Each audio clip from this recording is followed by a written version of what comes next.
महाराजांचं एकंदर कॅरेक्टर, त्यांची पर्सनॅलिटी जर तू बघितलीस तर ती पौर्णिमेच्या चंद्रासारखी शुभ्र आहे, की प्रत्येक राजाच्या चरित्रामध्ये काहीतरी प्लस मायनस सापडत राहतं. छत्रपती शिवाजी महाराज हे असे एकच राजे आहेत ज्यांच्या चरित्रामध्ये मायनस सांगावं असं एवढंही काही सापडत नाही. इतकं धवल शुभ्र चरित्र आहे महाराजांचं, आणि म्हणून ते जगासमोर आदर्श आहे. कारकीर्द किती आहे हा मुद्दा नाही, कारकीर्द कशी आहे हा मुद्दा आहे. वा, म्हणजे एवढा आदर्श असं दुसऱ्या कुठल्याच व्यक्तीचं नाही. बरोबर आहे. आदर्श मुलगा आईवडिलांसाठी, म्हणजे असा मुलगा पोटी जन्माला येणं याच्यापेक्षा काय भाग्य पाहिजे.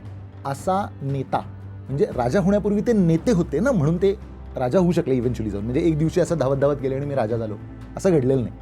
त्यांनी लोकांचं नेतृत्व केलं. मला असं वाटायला लागतं की नाही की मी ह्या माणसावर विश्वास ठेवावा. का तर हा माणूस असा प्रसंग आल्यानंतर अनेक वेळेला असाच वागलेला आहे. सगळ्यात महत्त्वाची गोष्ट, जेव्हा जीवावरचा प्रसंग आला तेव्हा महाराज स्वतः पुढे आहेत. अफजल खानाच्या प्रसंगात अफजल खानाला मारायला महाराजांनी दुसऱ्या माणसाला नाही पाठवलंय. म्हणजे स्वतः महाराज सर्व मावळ्यांना समजावतात की मी जाणार आहे. कुठलाही अडचणीचा प्रसंग आला की महाराज पुढे उभे, लिडिंग बाय फ्रंट. अशाच माणसाला लोक नेता मानतात ना, अशाच माणसावर लोक विश्वास ठेवतात ना, अशाच माणसावर लोक प्रेम करतात, अशाच माणसासाठी लोक जीव द्यायला तयार होतात.